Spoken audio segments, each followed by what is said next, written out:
Bueno, buenos días para todos y todas. Estamos acá con Marcelo Stefanel, que acaba de presentar su última novela con un título muy directo que se llama El Otro, publicación de Alfaguara.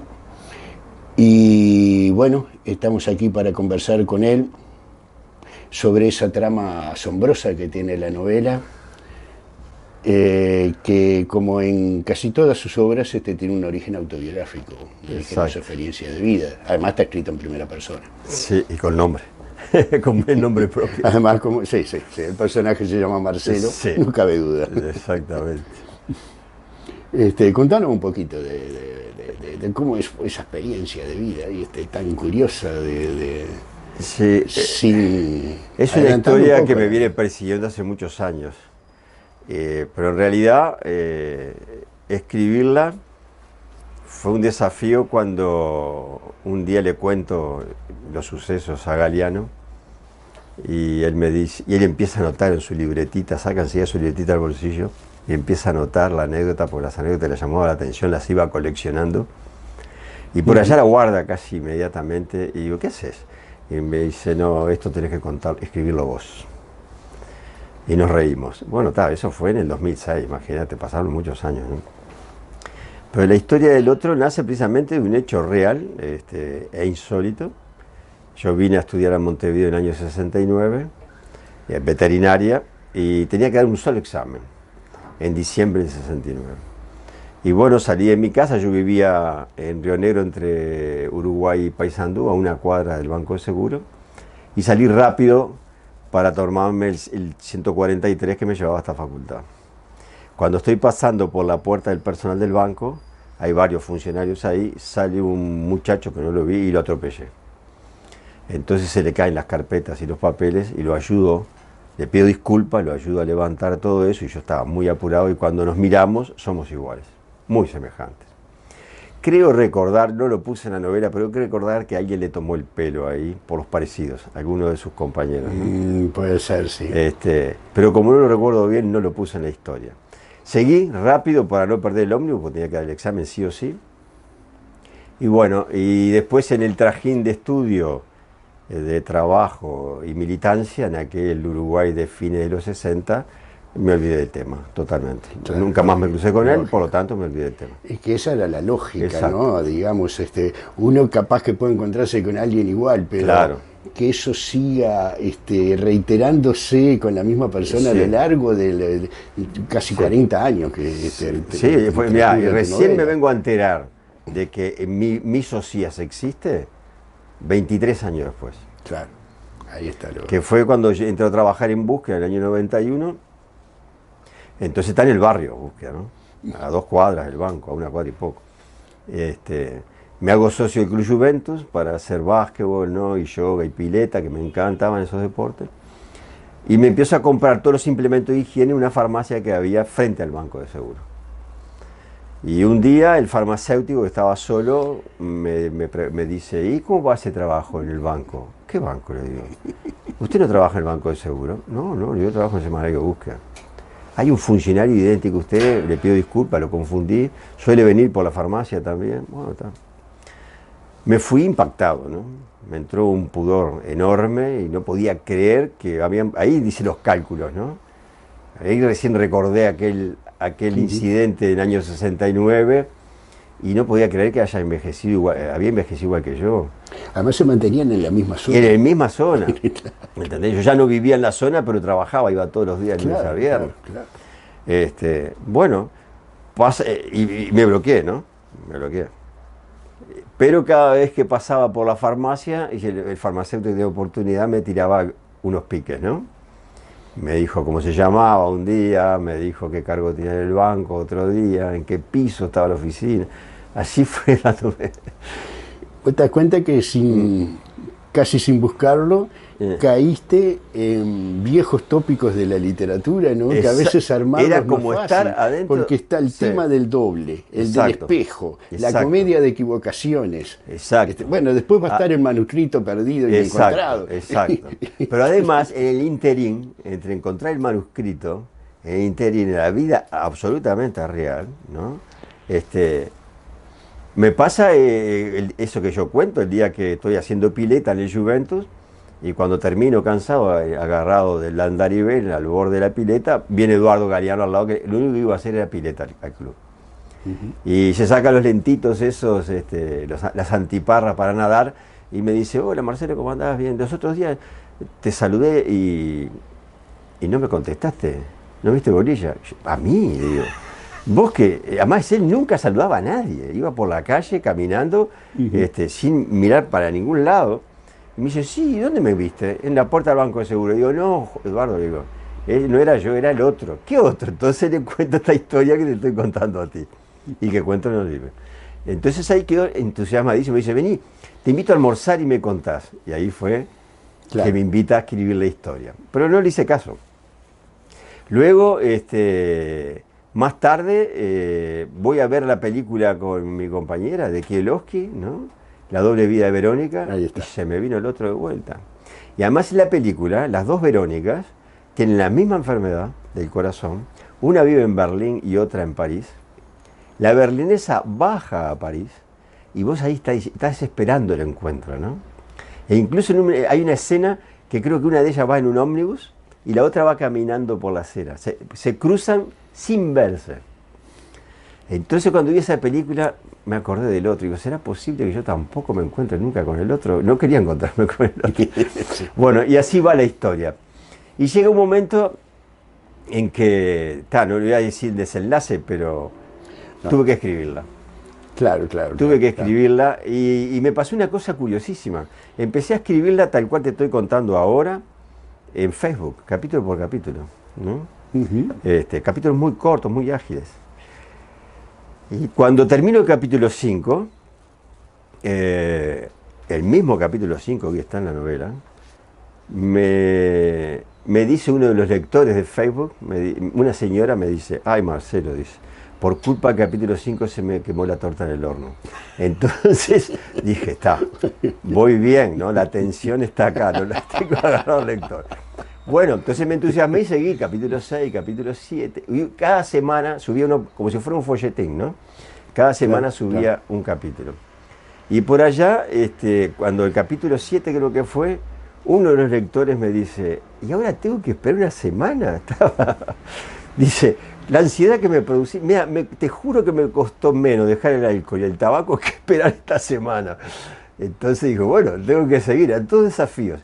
Bueno, otro de los lectores consecuentes que tuve a través de Facebook fue el conocido por nosotros el Pajarito García, ¿no? Jorge García, con el cual me vine a encontrar, él vivía en Buenos Aires, me vine a encontrar gracias a internet, ¿no? ¿Sí? Él empezó a leerme, me buscó un día por Facebook, entonces me encontró, me pidió amistad, y yo digo, ¿quién será Jorge? Entonces él explicó por vía interna después, explicó quién era, entonces sí, ahí empezamos a intercambiar textos que escribíamos.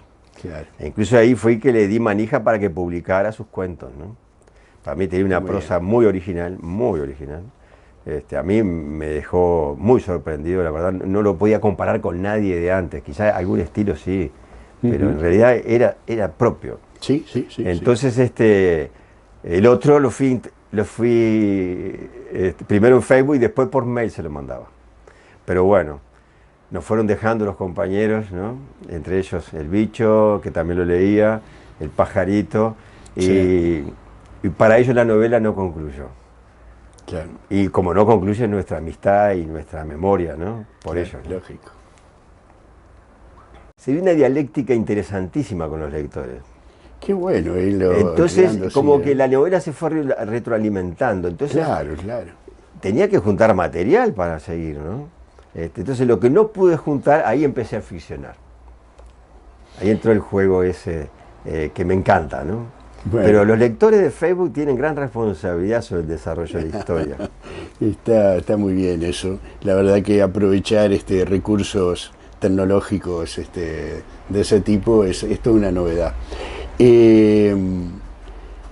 Haces un viaje en el tiempo y en el espacio también. Exacto. que tiene que ver también bueno, digamos, que el otro sufre consecuencias Claro. a causa de Ese tu es- peripecia vital, exacto. y a la vez se sabe la historia de los antepasados Claro. de él, ¿no? Claro, es una historia que naturalmente salió en tres planos, o tres narradores casi, ¿no? A ver. O tres voces, A ver, mejor. sí. La mía en primera persona contando la historia, la del otro contando sus peripecias, ¿no? Por el simple hecho de parecerse a mí, pobre, tuvo que pagar las consecuencias de ese parecido, ¿no? Cuando yo estaba clandestino, tuvo que sufrir, lo confundieron, tuvo que sufrir Sí. detenciones y un susto, porque además, imagínate el susto del hombre que no tenía absolutamente nada que ver con Sí, nada, claro, ¿no? claro, lógico. Y bueno, tal cual cuento, en el momento de mi caída, cuando dicen suelten al otro que tenemos al verdadero, al otro lo habían detenido. Claro. Y bueno, entonces esa peripecia de él termina siendo hasta destituido. Sí, qué Entonces, barbaridad. y bueno, y trato de contar, Destituirse tiene que ir del sí, país. claro, y exiliarse, ¿no? Sí. Y trato de contar además esa especie parece de maldición que tenemos entre generaciones. Porque su padre no le cuenta todo lo que sufrió y las que pasó Claro. por ser simplemente integrante de las brigadas internacionales de la Guerra Civil Española. El padre pasa a ser la tercera voz, ¿no? Exactamente, la La que te faltaba tercera mencionar. voz. Ahí está. Y además ve venir la Segunda Guerra Mundial y nadie le hace caso. Y está muy indignado porque es francés el padre. Está indignado que su país no se comprometa, a Inglaterra tampoco, ¿no? Lo trata a Chamberlain de pelele. Entonces huye de esa Europa. Después que ya las brigadas internacionales se disuelven, el gobierno republicano las disuelve, es una gran frustración, ¿no? Y termina en el Uruguay, no puede entender que en el Uruguay, y justo cuando llega el poco tiempo se Gras Spiff. Entonces no puede entender que la gente toda novelera va a la Rambla a ver cómo explota un barco, como si fuera una aventura. Y más indigna cuando entierran en el cementerio central a los marinos con la bandera nazi y el saludo hitleriano. Es verdad, sí. Entonces, él no le contó a su hijo en vida real, no le cuenta cuando él es adolescente. Él dice una parte, ¿por qué mi padre nunca me contó? Y yo le digo, ¿y vos tampoco le contaste a tus hijos lo que te pasó? Claro. Entonces, esa compartimentación, que uno la hace con buena intención, quizá, para no que sufran tanto los demás, pero en realidad está dejando un agujero que llega un momento que se tiene que llenar de alguna manera. Y eso me sirvió como gran pretexto para la narración. Completar lo que no se sabía. Es muy cierto. Se va haciendo la novela casi sola por eso mismo. Se va construyendo así. Muy bien. En otro nivel, una vez más las lecturas en la cárcel tienen un enorme papel. Muchísimo. Y no solo el Quijote en este caso. No, está Jules Vallée, ¿no? Ahí está. Un gran escritor francés. Sí, es increíble ese autor, ¿no? Yo cuando me llegó la novelita, L'Enfant, el niño, no podía creer lo que estaba leyendo, ¿no? Me pareció tan mal, y no podía creer que fuera del siglo XIX. Me parecía tan ágil. Y por allá me llega una versión que está prologada por Semprún. Y Semprún caracteriza a Jules Vallée como el primer guionista cinematográfico cuando no existía el cine. Mirá que... Es notable, y tiene razón, porque Jules Vallée usa mucho las imágenes.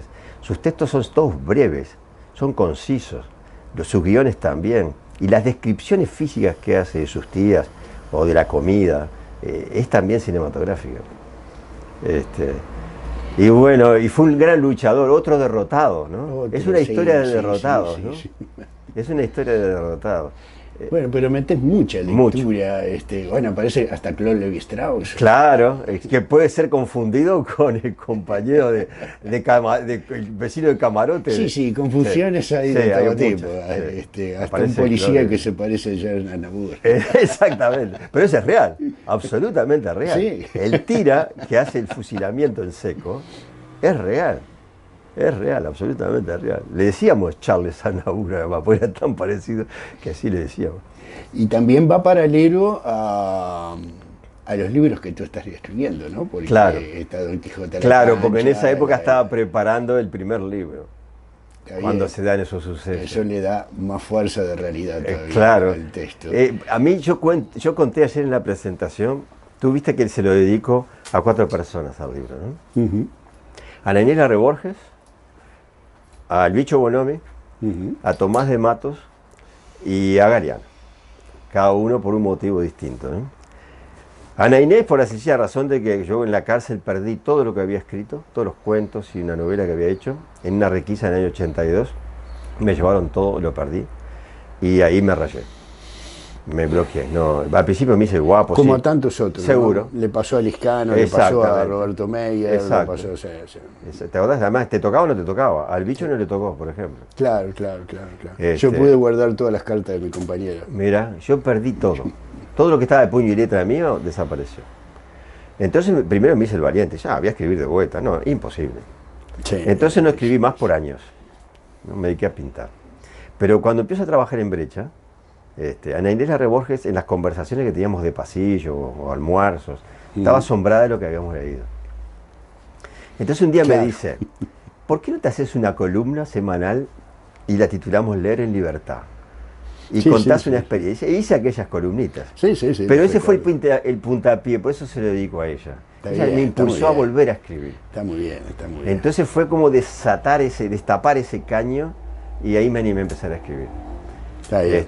Y Tomás, bueno, el Bicho porque empezamos a escribir juntos en la Sí, cárcel, ¿no? sí. Eso es. Eso, en la remera Es azul lo un cuento. episodio muy conocido, No. sí. Y a Tomás de Mato porque con una generosidad increíble, cuando yo voy a presentar la novela Retorno de Don Quijote y Caballero de los Galgos, se lo pido a Mario Delgado Paraín. Mario no podía, era imposible porque gente no podía. Me dice, habla con Tomás que te lo presenta, pero yo no lo conozco, le digo. No importa, y yo te lo fui a llamarlo, él leyó Don Quijote a la cancha, le gustó mucho. Bueno, entonces lo llamo todo tímido y me dijo que sí, inmediatamente me pidió que le mandara los originales. Y el día de la presentación acá en el Centro Cultural de España, Sí, yo aparece Tomás, se manda una presentación estupenda. Sí. Y a la salida lo invito a cenar y me dijo, no, ya tengo pasaje, me vuelvo ya a Tacuarembó. ¿Viniste en el día? Sí, y me voy. Entonces le digo después a mi compañera, la generosidad de Tomás es, yo sería incapaz de hacer eso, lo reconozco. Sí. Y Son un unas día- cuantas horas de viaje. ¿Qué te parece? Y un día le comento de esto que le estoy contando a Carlitos Callabé, y le digo, si vos, Carlitos, me hubieras dicho para presentar un libro tuyo en Paysandú, lo hubiera pensado 2 veces antes de decirte que sí. Tomás ni lo pensó. Entonces me dio una clase de generosidad. Y después, cada vez que nos encontrábamos en Montevideo, me decía, me debes una novela cervantina, Marcelo, me debes... Tomás, no me meta tanta presión. Pero le escribí esta novela, uso algunos juegos cervantinos, ¿no? Es imposible escribir una novela cervantina. Sí. Pero A eso íbamos. algunas guiñadas le hago a Cervantes, ¿no? Claro, Fue mi maestro. claro. Y entonces ahí- Haces muchas guiñadas Claro. a lo largo de todo el libro. Sí, pero sí. Entonces por eso Tomás está ahí, ¿no? Está muy bien. A través de ese otro epicentro que tiene la novela, un epicentro para mí sería esta zona donde se conoce el concepto, Claro. y el otro es el Barba Valerio. Exacto, exactamente. Pero En a el través cuento- de un personaje que tiene los lentes de John Lennon, algo Hay así, muchachos tú jóvenes, recomendás lector. libros. Seguro. Es un Que lector. ya no son solo los de la cárcel. Exacto, no. Ya son post, ¿no? Muchos son post, ¿no? Pienso que la novela es un gran fomento de la lectura. Sí. Es muy amena Sí. y muy amena para leer la tuya y a la vez estimula a Claro. leer las que recomendás de alguna manera. ¿no? Claro. Además va envejeciendo el lector, ¿viste? De lentes de estilo John Lennon. Y siempre la misma mesa tomando su tecito de vaso largo, ¿no? Sí, me divertí mucho con el bar. Además en el bar Valerio, no solamente está el otro, por el bar Valerio pasaron otros Sí, amigos sí. del alma Sí, ya. que también leían los diarios de mañana temprano y para estar tranquilos y no lo molestara nadie, ahí iban, ¿no? Está muy bien. Bueno, la verdad que es una excelente novela. Para mi gusto es una orientación nueva dentro de la temática tuya. Sí. Pero bueno, muy bien inaugurada. Bueno, muchas gracias. De manera que, bueno, Muchas gracias. yo creo que es una lectura muy recomendable y porque a la vez fomenta la lectura, Claro. ¿no? Que es algo tan importante Sí, será. y que tanto cuesta hoy en día. Sí, exactamente. Bueno, un gran gusto, Marcelo. Gracias, muchas gracias. Encantado.